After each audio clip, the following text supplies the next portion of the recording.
I never thought the worst day of my life would happen under a bright blue sky, surrounded by laughter, potato salad, and the smell of barbecue. But that's exactly where everything shattered. Hi, I'm Sarah. I'm 42 years old, a mom of two, and for the longest time I believed family was supposed to be the one place where you never had to explain why you loved someone. I was wrong. So wrong. I've always tried to be the peacekeeper. The one who smoothed things over, who made sure everyone felt included. After my divorce 10 years ago, I built a quiet life with my kids. Emily, my oldest daughter, is 19 now, sharp, protective, the kind of young woman who sees everything. And then there, Alex, my 9-year-old son, my sweet, energetic boy who feels everything so deeply. He's loud sometimes, runs a little too fast, asks a million questions, and yes, he has ADHD, but he's kind. He's so incredibly kind. After the divorce, I promised myself I would never let anyone make my children feel small. I thought I was doing a good job. Every summer, my family throws this big picnic at the park by the lake. It's been a tradition since I was a little girl. My mom, Linda, is the queen of these events. She organizes everything, the food, the games, the perfect family photos. Everyone shows up. My two brothers, their wives, all the cousins, aunts, and uncles. For years, I brought my kids and we smiled through it. But something had been shifting for a while. Little comments, side glances, the way conversations would pause when Alex got too excited. I told myself I was imagining it. I told myself families are complicated, that's all. That Saturday started like any other. The sun was warm, the kids were running around with water balloons, and I was helping my mom set up the dessert table. Alex was playing tag with his cousins, laughing that big belly laugh of his. Emily was sitting under a tree reading, keeping one eye on her brother like she always does. I felt happy, or at least I thought I did. Then came the moment I'll never forget. We were all gathered around the long picnic tables for lunch. Plates were full. My mom stood up to make one of her usual announcements about how blessed we were to be together. And then she looked directly at me. Her voice was sweet on the surface, but I heard the edge underneath. "Sarah, honey," she said, loud enough for everyone to hear. "Next time, maybe don't bring the kid. It's getting a bit much, don't you think? The running and the noise. This is supposed to be relaxing for the adults." The table went silent. I felt the words hit me like ice water poured down my back. My son. She was talking about my son. Alex froze a few feet away, still holding a water balloon, his little face confused. He looked at me, then at his grandmother, waiting for someone to laugh and say it was a joke. No one did. I waited. I waited for my brothers to speak up. I waited for my aunts or uncles to say something kind. I waited for anyone to defend my child. The silence was deafening. Some people looked down at their plates. Others gave small, uncomfortable smiles like they didn't want to get involved. My own mother had just publicly rejected my son, and no one said a word. I felt my face burning. My throat closed up. I managed to mumble something about it being okay, but inside something broke. That was the moment I realized how invisible we had become in my own family. But what happened next? That's when everything changed. I spent the rest of that afternoon in a fog. I smiled when I was supposed to smile. I helped clean up.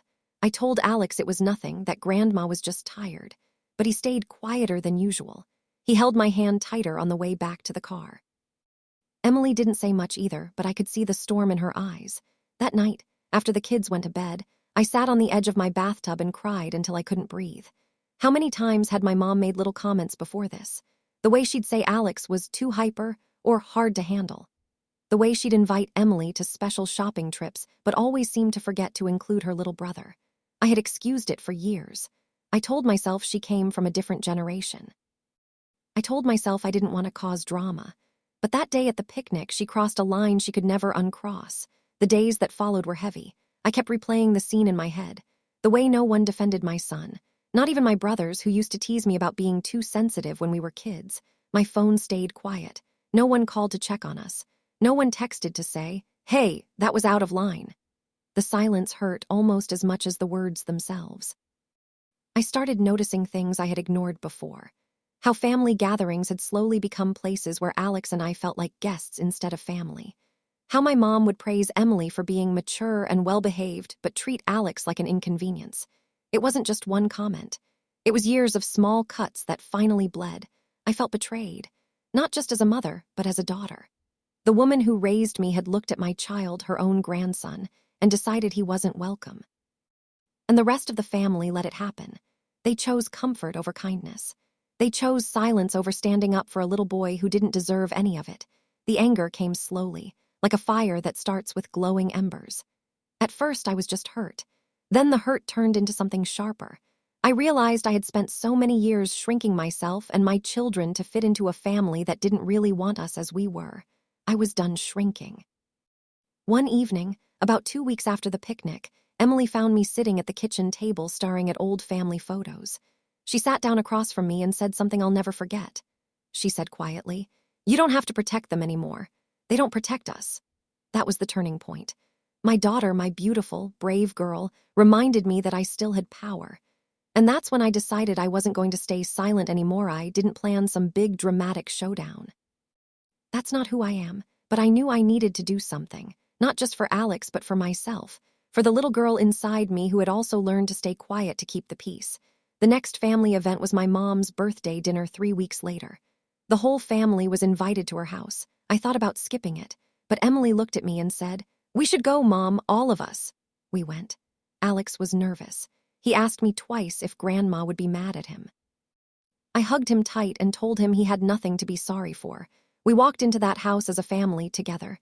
The dinner started normally. Small talk, gifts, cake, but I could feel the tension under the surface. My mom kept glancing at Alex like she was waiting for him to do something wrong. Halfway through dessert, she made another comment, lighter this time, but still there. "See, Sarah, he can behave when he wants to." That was it. Before I could even open my mouth, Emily stood up. My 19-year-old daughter, who had always been the quiet observer, looked around the table at every single adult who had stayed silent at the picnic. "Actually, Grandma," she said, her voice steady and clear, "Alex behaves just fine. The problem isn't him. The problem is that none of you know how to love someone who isn't exactly like you." The room went dead silent, just like it had at the picnic. Emily didn't stop. She told them everything. How she had watched her little brother shrink around them. How she had heard the comments for years. How disappointed she was that her own family could be so cruel to a child. She spoke with a calm strength that made my heart swell with pride and ache at the same time. Then she looked at me and said, "Mom, you don't have to carry this alone anymore." That was my moment. I stood up beside my daughter. My hands were shaking, but my voice was clear. I told my mother that her words at the picnic had broken something precious. I told her that rejecting my son meant she was rejecting part of me. I told the whole family that their silence had spoken louder than any words. And I told them, with tears in my eyes but strength in my heart, that Alex and I would no longer be attending family events where we weren't fully welcome. My mom tried to defend herself. She said I was overreacting, that I was too sensitive, that she only meant well. But for the first time in my life, I didn't back down. I simply said, "No more excuses, Mom. This ends here." Some of my relatives looked uncomfortable. A couple even apologized quietly later, but others doubled down. That's when I realized the family I had been protecting for so long wasn't the family I thought it was. We left that night with our heads high. Alex held both mine and Emily's hands as we walked to the car. He didn't fully understand everything, but he knew something important had happened. He slept peacefully that night. In the weeks that followed, I started building something new. I created our own traditions, small picnics with just the three of us, game nights, adventures where Alex could run and laugh as loud as he wanted. Emily and I grew even closer. She told me later that standing up that night had changed how she saw herself, that she never wanted to stay silent when someone she loved was being hurt. My mom reached out eventually. There were tears and long conversations. She still doesn't fully understand, but she's trying in her own way. Some bridges are being rebuilt slowly. Others, maybe they never will be. And I've made peace with that. Looking back, that painful day at the picnic was actually the beginning of my freedom. It showed me who I really was, a mother who would no longer accept disrespect toward her children. It showed me the incredible young woman my daughter had become. And it taught me that sometimes the strongest revenge isn't loud or cruel. Sometimes it's simply refusing to shrink anymore. Sometimes it's choosing your children without apology. If you're listening to this and you've ever felt invisible in your own family, please hear me. You are allowed to protect your peace. You are allowed to stand up for your kids. And you are allowed to build a smaller table where everyone is truly welcome. My name is Sarah.